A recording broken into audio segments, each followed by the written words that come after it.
Okay, hello everyone, and welcome to today's webinar. My name is Dion Wiggins. I'm the founder and CTO of Omniscien Technologies. I'm joined today by our chief scientist, Professor Philip Kuhn. I welcome you at any time during this webinar to send in questions. We will do our best to answer them at the end. And it's going to be a pretty packed and full-on webinar today.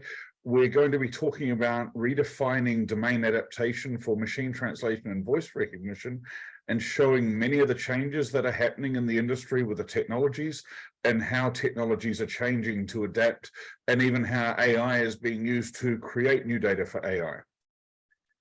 Okay, so a few weeks back, in about the middle of last month, we did a webinar and we talked about our own version of the hype cycle for AI technologies. If you missed that one, I strongly suggest that you go back and watch it. It was a very well-attended webinar with some great feedback, and we walked through all of these technologies here, and we looked at how they can be used and how they can be applied in the language industry and for processing language. We're going to be addressing that further today in some of these discussions and dig a little bit deeper. And I'll hand over to Philip now. Yeah, I think it's worth pointing out that a lot of these technologies we are talking about have been recently converged. So we use very, very similar methods for things like image processing, speech processing, and so on. What is common in a lot of these models is this encoder-decoder approach, that you take the input signal and you represent it in a vector space, also called embedding. One prominent model that is very popular is the transformer model that is used throughout text and speech processing. So what is actually common in a lot of the natural language processing tasks and speech processing tasks is that there's sequence-to-sequence tasks, where there's a sequence of signals coming in and a sequence of signals coming out.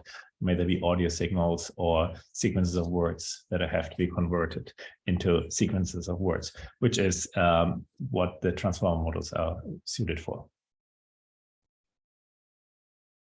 Okay, so we're going to start off today on the translation side, and we're going to dig into new approaches to machine translation. Now, all of these new approaches have one thing in common. They're increasing the amount of contextual information that's available, and the approach is different. It might be just by adding domain-specific data in a different format. It might be mixing video, audio, and text together.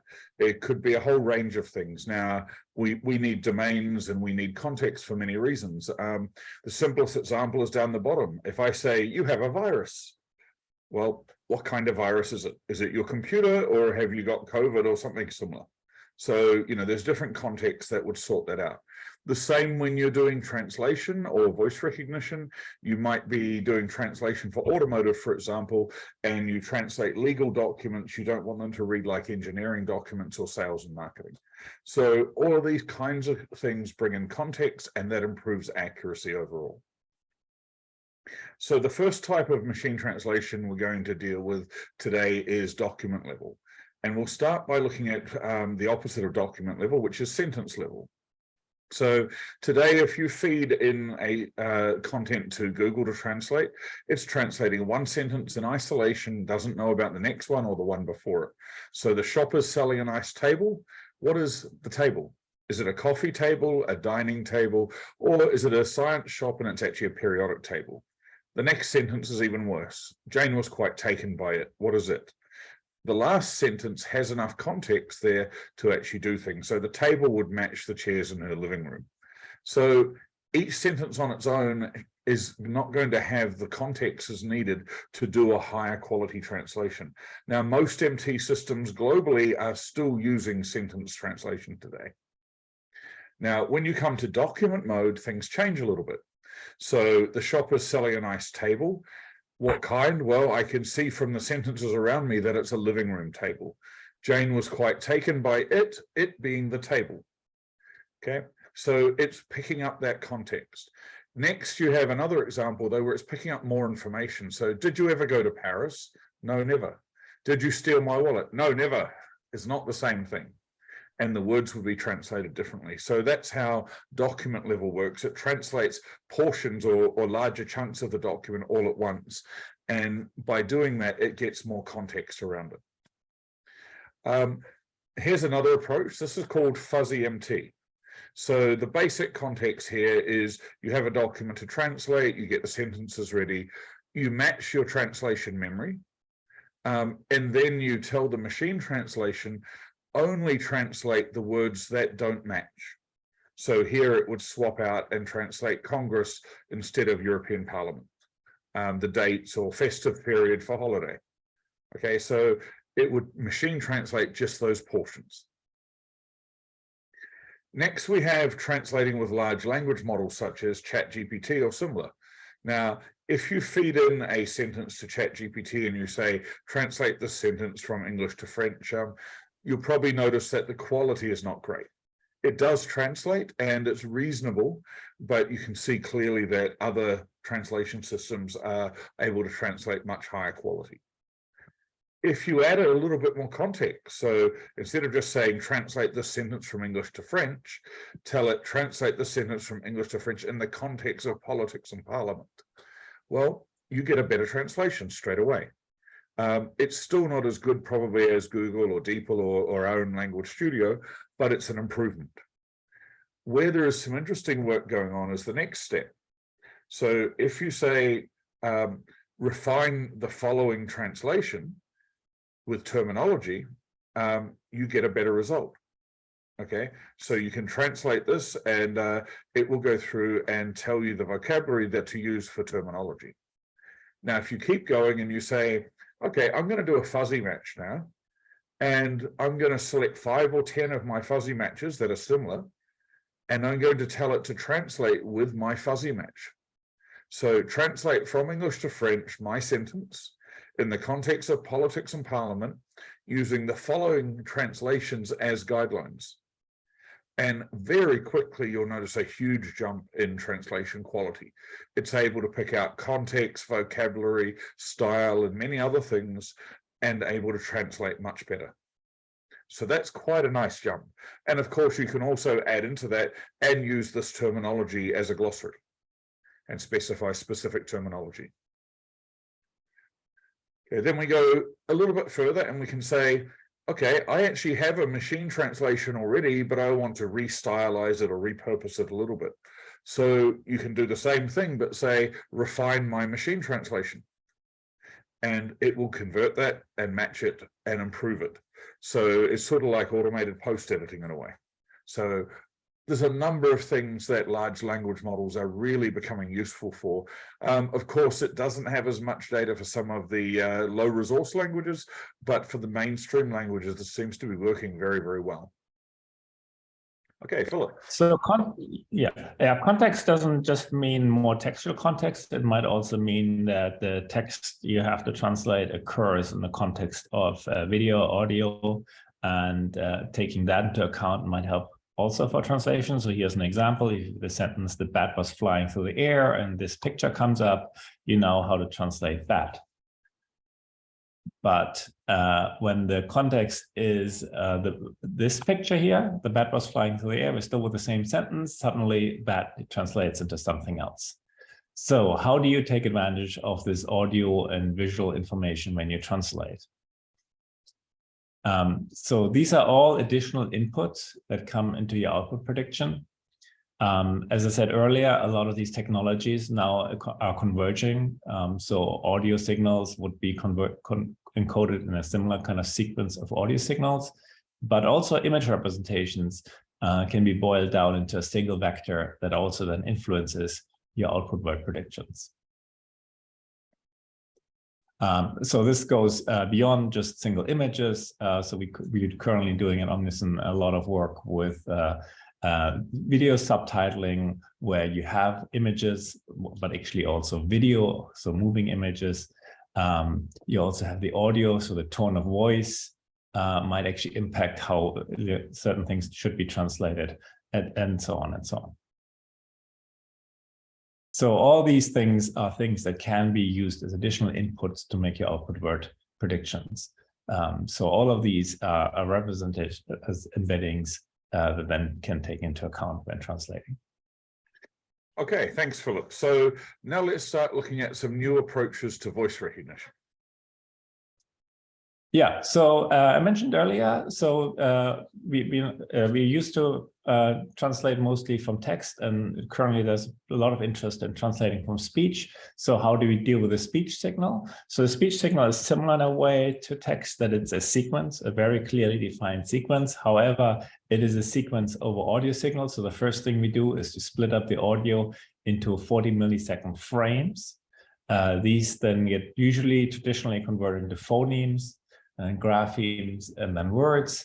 And then what also has been done in audio processing, you have to deal a lot more with noise, robustness to different speakers, and so on and so on. So processing audio is much more complex than processing text. So what is typically done as a first step in current models is that the speech signal, I already mentioned, broken up into 40 millisecond frames. So they are now about 25 frames per second. So they are on a finer grain than words. So to then fit them, the transformer architecture that runs over words, we typically first condense them a little bit. So there is a convolutional layer that takes multiple of these audio frames and condenses it down into like a coarser grained segmentation of the input signal, that then more is on the level of words. So another approach to that, besides transformer models, is the CTC models. So one important thing, obviously, with speech is different from translation, is that the output is exactly in the same sequence as the input. So in a lot of text processing, like translation, you have to deal with reordering, where context is more broadly shared, maybe across a sentence, and maybe words can be taken out of context. While in audio, well, the first word that is being said is the first word you want to then process. So basically keeping that order in place is something that these CTC models do very well on. This is also a space where large publicly available models have become available. Here just an example from the Whisper paper, which made a lot of waves in the fall. This is a very large scale model that was released. However, you have to point out that it's very good at the high resource languages like English, you see in the chart, where a lot of data is there, and the word error rate is very well. And that's also true for other high resource languages like German, Portuguese, Spanish, and so on. But it does decay quite a lot when you move beyond the top 10, 20, 50 languages, and then the quality gets really bad. So the chart here maxes out at a word error rate of 100%, which is pretty much useless. Okay, so when we're working with our language models and our training, it's a pretty interesting approach. So if you look at the traditional approach, typically, as Philip mentioned on the previous slide, you might have 10, 20, 30,000 hours, something like that. It's not a huge amount of data. And then a vendor that wants to do voice recognition maybe will add another 5,000 hours, and that's all labeled data. They'll train an acoustic model, and that'll become a language pack, and then perhaps you can add a runtime glossary that just teaches it a few things here and there. So that's the traditional approach. The approach that we've taken is a little different. So in this case, it was English, but what we did was we went out and we took that 30,000 hours, okay, and we used that to analyze another 1.1 million hours and actually auto-label it. Now, obviously, that's not quite as good as human labeled data, but the sheer volume of data means that you get a substantial increase in quality. It also means that we were able to gather data from different sources all over the internet. So, you know, if you think of the 30,000 hours, how many accents can you get? How much slang can you get? How many children, adults, males, females, and all the differentiation in there? It's relatively limited. When you're pulling data from YouTube and all sorts of audio sources from public content, there's a wide variety from all around the world. So we train the model with both sets of data. So we've got 1.1 plus million hours of content. We also use a textual language model to help match into some of the, for lack of a better phrase, phonetic patterns. And that helps us with new vocabulary. It also helps us guide into domains and things like that. Okay, and here's an example of the results speaking for themselves. So you can see by age, you know, the accuracy when you're talking about, you know, children, where children speak with a little squeaky voice, you know, versus a more deeper adult voice. Gender, background noise is a very big deal, especially when you're dealing with movies or live content, and accents. So a huge amount of difference when you layer it over top and put accents in as well. And if you just look at just the total numbers, I mean, you know, you can see in the green bar, which represents us, you can see substantial difference in quality overall in just about every language pair. Okay, Philip. Yeah, let me give you a bit more moving on to speech translation. So you're not just recognizing speech, we also want to translate it. So we actually want to combine 3 different technologies. So speech recognition, machine translation, and speech synthesis. So first of all, it's important to point out again that these use actually very similar technologies at this point. So all of these can be tackled with sequence-to-sequence transformer models. You will have seen in the press that there is a lot of hype of big companies moving into speech translation models. Next slide, by the way. So there is releases announced by Google, Meta, and Apple to work on speech translation. This is kind of a new frontier where we are just seeing a lot of progress emerging over the last really just months, and there's a lot coming on in the future.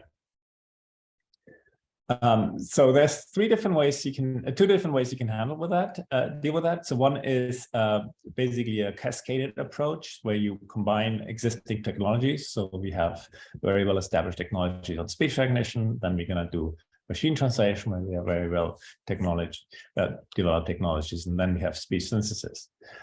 So there's big interest right now in doing end-to-end speech translation, where you take the input audio and directly map it to output audio. So there are a lot of problems with that. One is that there's very little training data that exists exactly in the format. You're not going to have a lot of audio in one language with the translation audio in another language. It's also not as easily available. There's some crowdsourcing efforts. And you typically have to actually deal with a much more heterogeneous data sources. So there's a lot of monolingual speech with transcripts and a lot of text translation corpora. So you have to come up with methods that combine kind of partial training of models, data augmentation. So it's a bit unclear currently how to deal with that. But this, as I said, is an area of active research.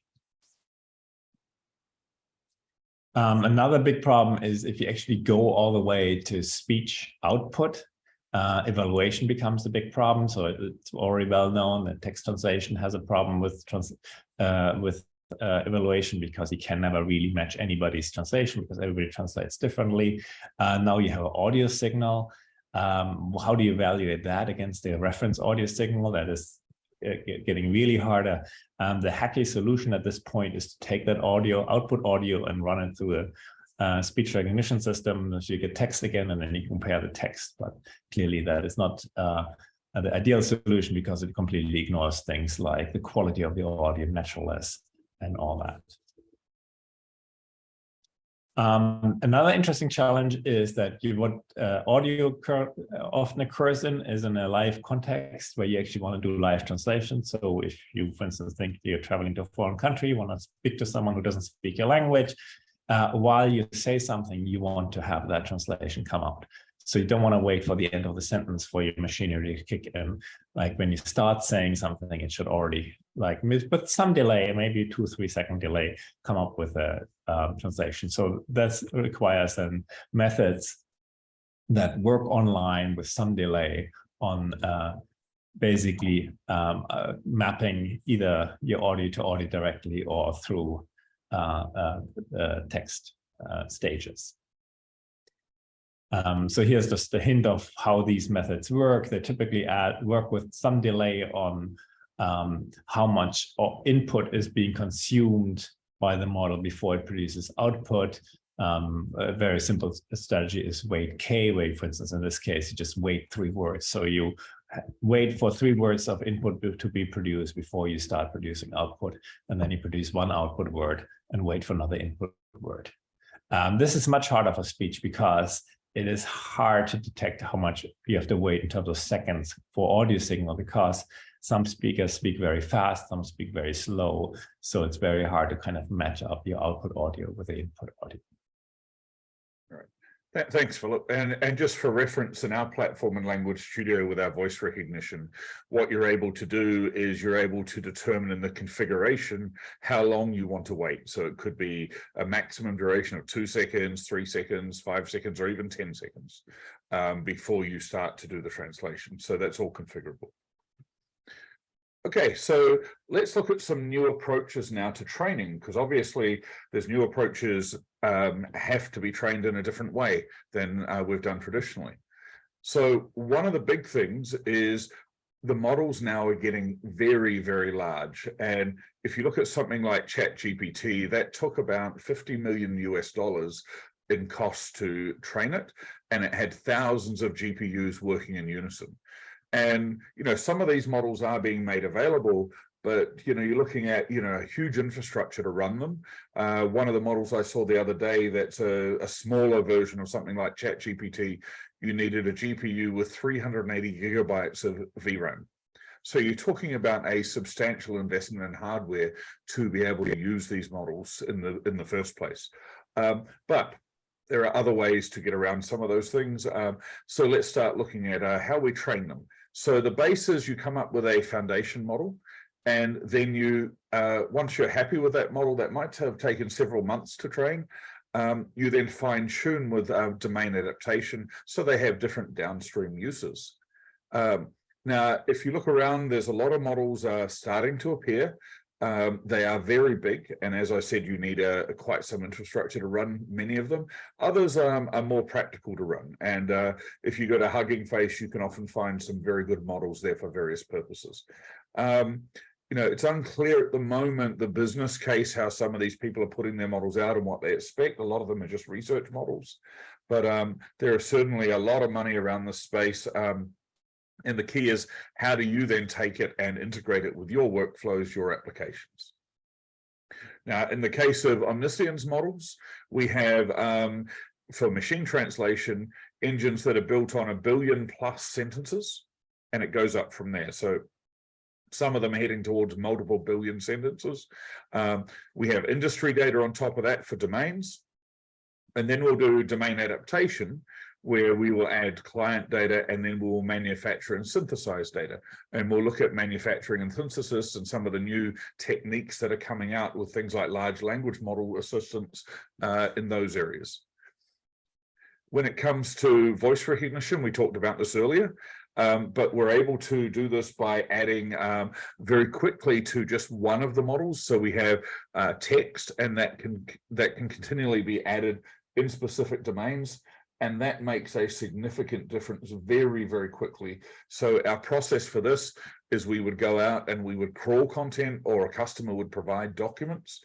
We would have our document collection. We would extract sentences out of that, and that would be ready to train immediately. We would extract terminology and entities, and we would synthesize data. And I'll show you how we do that in a moment, using that terminology and entities. And then once all of that's collected, we can very quickly train a language model, in this case, to do a very rapid domain adaptation. Takes about, once you have the text together, it takes maybe 4 hours to train. With machine translation, we take a different approach to some of our competitors. So our competitors, we jokingly call their approach upload and pray, which is basically grab a bunch of translation memories and glossaries, upload them, and hope that they even match what you're trying to translate down the line. Basically add that to training data and train. So we do a slightly different approach. We have a boilerplate plan for customization, but it's doing things like domain classification, it's extracting, crawling, bilingual data mining, and a range of things like that. So let's dig into that a little bit more. Okay, so when we come to domain adaptation, you might have also heard of this being called as customization. We're trying to do a number of things. We're trying to provide context. writing style, better vocabulary choice, better readability, less editing. Basically, the output is suited for purpose. So here you can see a Spanish original sentence, and the output is adapted for purpose to two different writing styles. One reads like Economist, and the other reads like Harry Potter. Now, one important thing to note is both language and domains can have multiples. So we could have many languages in a single engine, and we can learn from that. So we might only be translating to English, but we might put similar languages together, or we might have multiple domains in one engine and just simply tell it at the time of translation, use this writing style versus the other writing style, and it will switch between them. Okay, now with voice recognition, here's a great example of why you want to do customization. So if this was English voice recognition, you've got some very commonplace English words that you would expect any voice recognition to know. So Boris Johnson, Wembley, Weybridge, and Cambridge. Okay, now what if we were to go to other countries with the exact same sentence and just adapt it slightly to those countries? So Malaysia, Thailand, India, Japan, and Ukraine. Okay, all we've done is swap the prime minister's names and swap the place names. Now suddenly you've got foreign words that have been Romanized in some cases, or they are already Romanized, but they are certainly in the original language, mixed in with English. And this is normal use. It is English still. It's how we write it in English, but it's not something you would expect to see in everyday English text. So you wouldn't expect the voice recognition to do quite so well. So the way we address that is through creating the appropriate training data. Now, the reality is that the data you need is huge, right? Overall, I mean, if you were to start from the beginning and build these large language models, or even some of the large MT models today, you know, no company has that data. And even if you put all the data from all the repositories in, it's still not big enough. So domain adaptation is becoming very, very important. The use of synthetic data is becoming critical, and we're going to dig into synthetic data in one of the upcoming slides. But we do have a problem. Okay, so the old saying, Houston, we have a problem. Let's look at the problems. In fact, there's several of them. Okay, first of all, let's look at translation management systems. So today you translate a document, right? And it matches your translation memories, and then you store the human edited versions back in your translation memories. But when you do that, first of all, you're making them unique. You don't need to store the same sentence twice or 10 times or whatever. You just deduplicate. If it's already there, you don't use it again. So of course, they're out of sequence, they're sorted, they're deduplicated. Now, earlier I talked about document level translation. Well, the training data for document level translation, in order to be useful and have context, must also be in the sequence of the document. So all these repositories that you have in your office are not of much value to training a document level system. You need document level data to train. Now, none of the big repositories today, such as Opus, have document level repositories. They're sentence level repositories. So Omniscien and some other parties were involved a few years ago in a project called Paracrawl. Now, this has created hundreds of millions of sentences and words in many languages, all bilingual, okay? And it's been aligned and processed, and a lot of people use this data. This data has been uploaded to repositories such as Opus, okay? And that's one of the big repositories. And if you go to Opus, it's got a lot of data, but again, every single sentence is only in sentences. It is not in document order, it's deduplicated, and so it has a limited value. It's still useful when training document level content, but it's not going to give you contextual relevance. It's basically filler content. So there's a couple of problems there. Where do you get your data from for document level? Okay, well, there's one more problem before we go on to that part. Translation management systems today. If you look at all the SDKs out there, they translate one sentence at a time. So it doesn't matter if you're using MemoQ, Trados Studio, XTM, Phrase, etc. They're all translating sentence by sentence by sentence. So you can't take advantage of document mode. So many of the language service providers and other companies are using DeepL because DeepL gives you document mode, but it doesn't give you document mode when you go in and use it connected via API to your translation management system. It does when you copy and paste or submit a whole document, but not via a translation management system's API. So that's a bit of a problem. When the workflows in the translation management system, so they will match a translation memory, and then they will send sentences that don't match to MT. So you're missing a lot of sentences. They should send all the sentences and go from top to bottom in sequence, even if they're not used. So Omniscien's workflow is a little different. Now, as one of the earliest machine translation providers, when we did our initial design, we designed things differently. We didn't have SDKs at the time. So we, as an example, we were the very first machine translation provider to integrate with MemoQ, and we gave them our design. And it's worked out very well. So MemoQ, XTM, MemSource, and several others, when they say translate, they send the entire document to us as an XLIF file in sequence. So it's not sorted, it's not deduplicated, and even if it has a translation memory match, it puts that translation memory match in the document, and it's marked up as do not translate. Now, of course, now that we have the entire document, and including the translation memories, we can use all of that information, and that greatly improves the translation quality. Okay, so let's have a look at the new approaches to data creation. So we have bilingual data manufacturing, data synthesis, and advanced data analysis. So we're going to go through each of these and dig in a little bit more detail. Now, please, if you have any questions, don't forget you can ask them anytime, and we'll do our best to answer them at the end. So data mining is when you're crawling and you pull data out of web pages and similar content, and you match the pages together, or you just mine it out of monolingual data.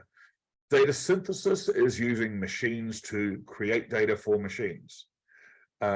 Bilingual document pair matching. This is where we can take a bucket of documents, let's say 100,000 documents in one language, 200,000 documents in another language, and match them up automatically. From there, we can go to sentence matching, and we can do domain classification and similarity matching. Okay, so let's have a look at some of these. So this is document and sentence matching to get matching documents or matching sentences depending on your requirement.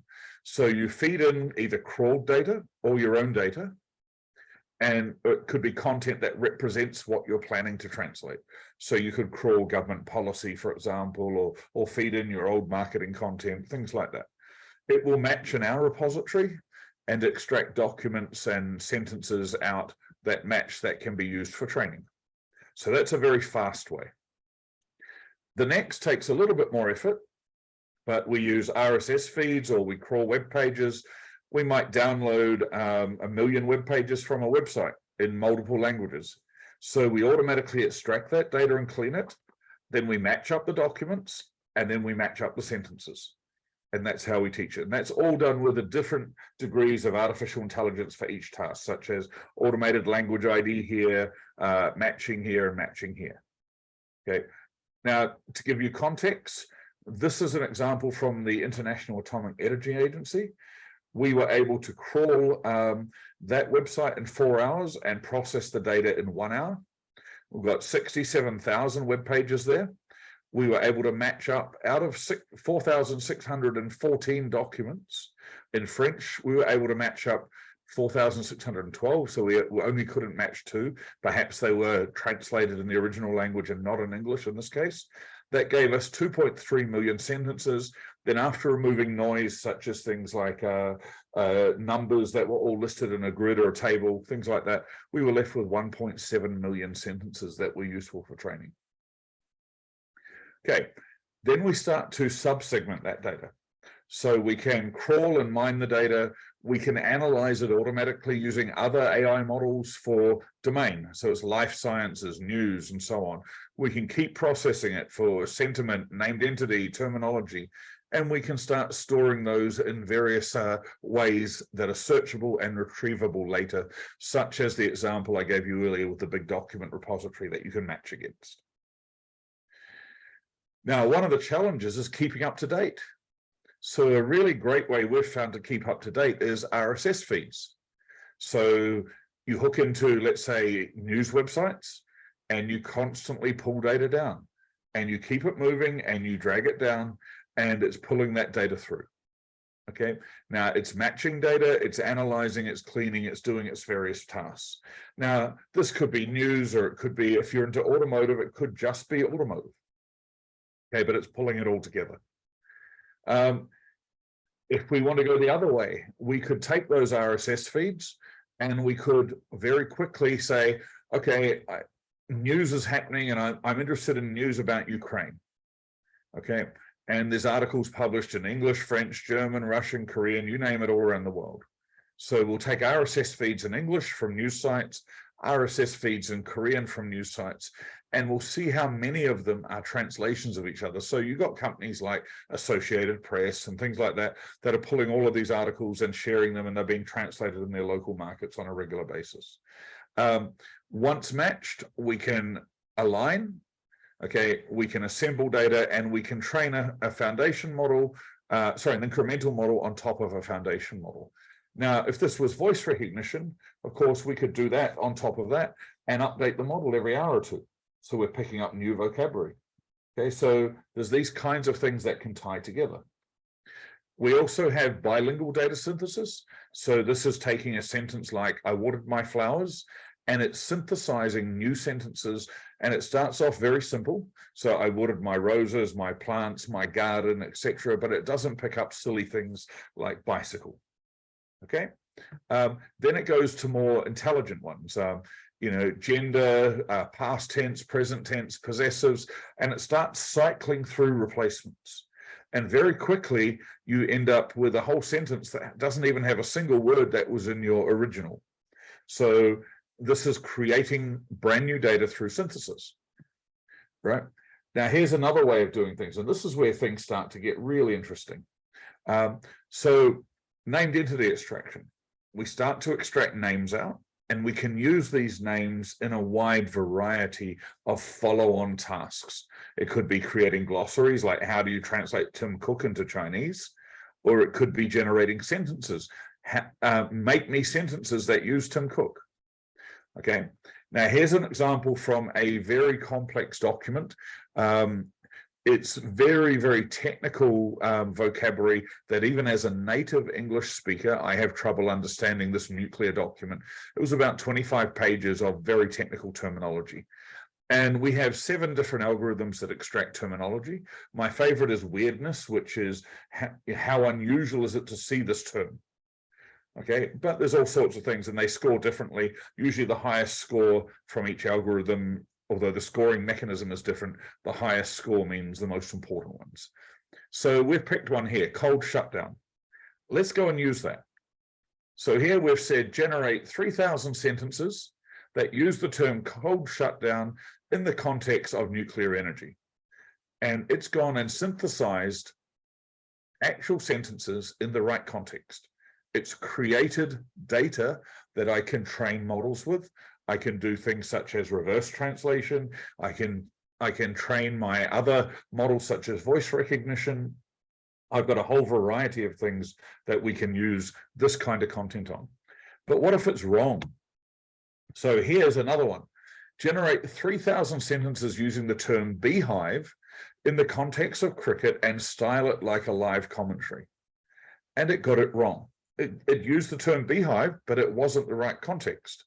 So you can then tell it, you're not using beehive in the right context. In cricket, a beehive is a diagram showing where a number of balls, usually from a particular bowler, have passed the batsman. So the large language model here spins around, it says, noted, I've revised the sentences with new context applied. And it starts using it in the correct context. So it does need some level of management, some level of supervision. Okay, it's not all just throw it at the computer and make it work. There is some things that have to be done. Now, also, there's with GDPR and many other things these days, there's a lot of concern about data privacy. Now, our platform runs entirely on-prem, so you can put it in your own private data center or your own office. But when it comes to data actually being prepared for training data, one of the things you might want to do is anonymize that data. So automated anonymization using named entity recognition and other similar techniques, and it's able to come in and look at this and say, right, let's change these names for other names so that this content is now anonymized and no longer sensitive. So suddenly that opens up a whole wide range of data for training machine translation, voice recognition, and other things that previously could not be used for training data due to its sensitivity. So we've just got a whole new range. Now, these tools, of course, can be run in your office to prepare the data. So that makes a big difference too. The data preparation doesn't have to go outside. So for example, you wouldn't be sending data to us. You'd be processing it in your office, anonymizing it, and getting it ready to train at a base level. Okay, I'm going to hand back over to Philip to talk about some low resource languages. Please don't forget to drop your questions, and I can see a handful coming in. We'll be very happy to answer them at the end. Yeah, so there's an increasing interest in tackling low resource languages. And what we're talking about here is going beyond the top 50, 100 or so languages that are currently handled by large commercial providers. And these are languages that are spoken by large populations. So just came across a fun fact that India just overtook Great Britain as the 5th largest economy, and India is a great example of a continent or a country where a lot of different languages are spoken. And as you see in the chart here, we're very familiar with Southeast Asia, and then Africa is probably the continent of the future. So how well is machine translation currently handling these languages? On the next slide, we have a nice chart from Google where they rank their systems for the 100 languages they cover based on amount of training data and translation quality. And you can see here the amount of training data that trained on ranges from like in the order of hundreds of thousands of sentence pairs to billions of sentence pairs. And as you see, the translation quality hold up pretty well until it kind of drops below like 1 million sentence pairs. So this is kind of where we have real challenges. Next slide. So one solution to that is currently broadly embraced is to train these models on multiple language pairs at the same time. So if you train a lot of systems, not just on like one language pair at a time, German, English, but merge all this data together and build a multi-language system, you can basically get the benefit of shared English output in this case, but also shared cognates, general similar translation patterns, and so on. You also have a benefit of maintenance that you only now have to maintain one system for here, in this case, 4 languages. Next slide. The first big effort of that was with Google in 2019, where they trained a system on over 100 languages. They always translated either into English or out of English. They were actually really successful from translating from all these languages into English. English to many was less successful. Next slide. So here's actually a breakdown that they provided. So it really helped, these multilingual systems really helped the low resource languages. They actually hurt the high resource languages. So the honest curve here is the blue one, where you actually compare apples to apples, a multilingual system that was trained the same way as a bilingual system. Of course, what you can do is you can also build bigger and bigger models. And that clearly also is helpful for these models that are now trained on 100 language pairs, therefore massive amounts of data. And with something we also observe in the large language model space, the bigger model you have, the better you can do. But at some point, these models are becoming too big to be realistically deployable. Next slide. So Meta was the first player to release a model that actually was translating many languages to many languages, so not just everything to English or out of English. Now we're translating many to many. Once you get to that point, you also have actually a lot the case that you actually don't have any training data for some of the language pairs. Think about Estonian Zulu. There's just not that much training data for that language pair. But since you have seen Estonian paired with many other languages and Zulu paired with many other languages, these models can even handle those so-called zero-shot models. This has been shown in 2021 to actually beat bilingual systems in kind of these high resource tasks that are put up as a challenge at the WMT evaluation campaign. Next slide. So this was scaled up to 1,500 languages by Google. So this is a paper that came out last year. This was actually trained a lot on monolingual text, on parallel text for only 100 languages, and the quality is a bit unclear because there's not really a good way of measuring translation quality for language pairs for which you don't have any data at all. But that did lead them to have better translation quality for 24 languages that are then added to Google Translate. Next slide. A similar effort was from Meta, where they scaled up a many-to-many system to 200 languages, and that outperformed translation quality, especially on the low resource languages, to the previous state of the art. So they also released open source code and data. They also had various advances in technology. Next slide. So once you go beyond 200 languages, so this is kind of the thing that was tackled by Meta, you kind of run to the point that you are now at languages that are mostly spoken languages. So some have millions of speakers and they're used in daily conversations. You can have radio broadcasts in the languages. People post on social media in those languages, but they might not have a standardized orthography. There's not really a lot of written content available. What makes these languages also even harder to handle because they don't have standardized orthography, that there's a lot of dialectical variation, so it's very unclear what the language actually is and what are different dialects and what are different languages.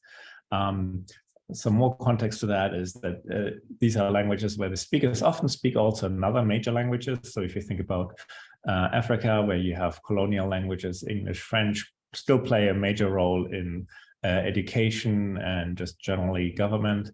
While people actually speak their native languages.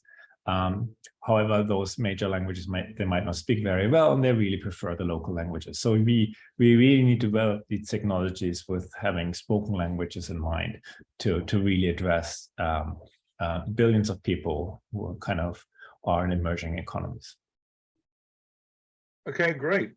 And just before we go to our questions and answers, I just want to remind everyone, AI models such as machine translation, voice recognition, everything, they're a little bit like wine. They take time to mature. The cheap ones will give you a headache. Okay, so it's got to have all the components working together. So bring in your domain-specific content as one layer, bring in your specific terminology and vocabulary, and keep it going around. Keep improving, keep cycling it. Okay, it will progressively get better. And, you know, if you look at machine translation 10 years ago versus machine translation now, same with voice recognition, you know, these things are progressively getting better. So same thing goes for the large language models. If you look at ChatGPT, these are all evolutions and they're just getting more and more parameters. Okay, so far we have 3 questions, and I'm going to open up for questions and answers now. You can also mail sales@omniscien.com. We'd be happy to answer your questions after the call. So the first question relates to translation quality, and so does question number 3. So how do we monitor the quality of the web pages that we're crawling for data mining? Do you have quality controls in place that weed out content, in particular very poorly translated machine translation content? So Philip, do you want to have a first go at that, and then I can add to the end of it? Yeah, I mean, this was our actually main focus of concern when we did the Paracol project where we crawled the web. So it became pretty clear that actually neural models are not very good at dealing with noisy data. So statistical models seem to be much more robust to it. So we spent a lot of effort developing new methods to filter out noisy content. And we have various methods that operate on the sentence level or document level, or just also reject entire websites if we realize that it's all just low quality content or badly translated or even machine translated. Okay, and I mean, one of the challenges, it is difficult to filter out things like machine translation. We've been building algorithms for that. The other one, surprisingly, in a lot of these languages, is it's porn and filtering that out. So we put quite a bit of effort into that. But we have quality metrics that we're always working on, we're always improving, and we use a wide range of metrics. You know, it's not just a simple word alignment or a simple matching. There's a whole range of things that all come together. It's a combination of metric scores. And from there, we decide, is it a good quality translation? Should it be put in? And sometimes if it's low quality, we'll even synthesize a good quality translation to fill the gap. Okay, next question we have is, for domain classification, how many domains and subdomains do you think are most reasonable and efficient? How do you choose the list? So I guess there's a two-pronged part of that. One is if you're customizing engines, then you know your domains and subdomains. So let's say it's automotive, you would look at it and say, okay, my business domain is automotive, but I have a writing style for sales and marketing, I have a writing style for engineering, and I have a writing style for legal. If it was Omniscien on the other side, where we're making general purpose and that are ready as a foundation, then we've picked mainstream 14 domains, and then we've gone and filtered data by that. But we've also basically we've trained a series of models that classify the content, because as we're crawling, I mean, we literally have billions of sentences passing by and hundreds of millions of pages of web crawl. So it's impractical for humans to review it. So we've created models that can determine what are the domains. And of course, we can always reprocess data later if we've added a new domain classifier to add a tag. Finally, before I let Philip have a go on this topic as well, we can have multiple domain tags and classifications per document or even per sentence. So it could be automotive and legal, for example. Yeah, I should probably add to that. So there's like two takes on domain adaptation. One is to just have a clearly delineated taxonomy of domains like automotive and sports and so on. Another one is to really just view it as, here's a customer that has a particular application domain in mind, and then it becomes more of a fluid concept of what is similar to that domain or not. So we can train models that detect if training data is similar to the target domain or not, and we can basically have a very narrow definition of the domain, which is the customer's data. Okay, great. Okay, so there's another question here. Do you use human reviewers to check synthesized data? Yes and no. It depends on the nature of the content. So if it's, for example, create me content that utilizes this name in the context of, let's say, football, then we probably wouldn't. If it's more glossary terminology, then we might do that, and we'll have a human just validate that it's right. And if not, give it a little bit more guidance, like you saw in the example of Beehive with cricket. But in general, it's all about the sheer volume of data. And as long as the majority of it is high, it sort of statistically irons things out and flattens things out. Philip, do you have anything to add to that? Yeah, no, not really. Okay. All right. So another question: how do you indicate that you want two domains into one and then specify it at translation stage? That's a very easy one. There's basically a set of tags that are associated with data, and when we submit the document to train, we say this is what we want to do. So it's very, very simple. Okay, there's a very old question here. We get this nearly every time. I hear a lot about BlueScores being unreliable. And basically, Philip, do you want to explore that and explain why we use blue scores and other kinds of metrics? I mean, blue score is kind of the old steady, metric that everybody uses and therefore has a lot of traction. And it's kind of the easiest one to compare against. Yes, there is an ongoing discussion of new metrics. I'm partly involved in organizing a task that develops, that checks the quality of new metrics by comparing against human judgment. And it's always a bit of a mixed bag. I should maybe mention that the latest push on metrics are metrics that are particularly trained to the task of correlating with human judgment. There's a metric called COMET that uses kind of trained neural models that then compares the embeddings of different translations. I should point out the blue score does have the benefit. It's a relatively understandable compared to all kinds of other metrics score because it really just looks at lexical match and you can still make sense of it. Once you get to like more fancier model-based scores, you basically have a black box that spits out a number, and it's very hard to then get any guidance on that, why the model that I think is better, it does get a worse score, and tracing that back is a bit tricky.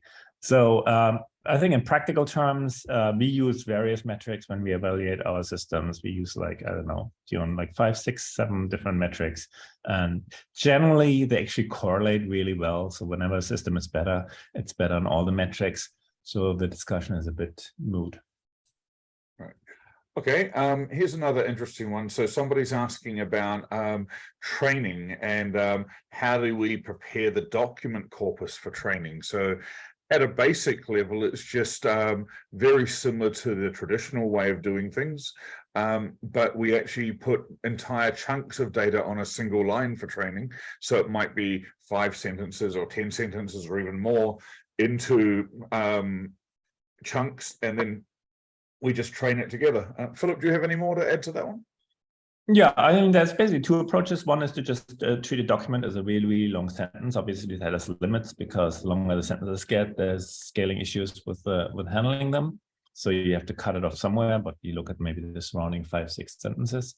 There's also methods that condense the broader document context somehow into like a representation and use that as additional signal for mostly then kind of issues like domain and how words should be translated in this general kind of broadly topic of the overall document. Okay, and the last question we have at the moment, unless anyone else jumps in, is how do we work with language service providers? So we have a number of ways. Obviously, we can customize engines for you and with you. And then at time of translation, or even if it depends what kind of language service provider, you could be doing voice work as well. But we can deploy a system either on premises in your office, and that's becoming very popular with a lot of language service providers, or you can use our cloud system and just call our REST APIs. So if you're using a translation management system like MemoQ, for example, that can connect to us or your on-prem system from anywhere. Okay, last chance. Are there any more questions today? We've run out. Okay, fantastic. We're through with 2 minutes to spare. So thank you everyone for joining us today. If you do have any more questions or you're interested in a product demo or digging a little bit deeper into these technologies, please do mail us at sales@omniscien.com and we'd be happy to answer any queries you have and even set up a live demo. Okay, thank you very much. We hope to see you again soon. Bye for now.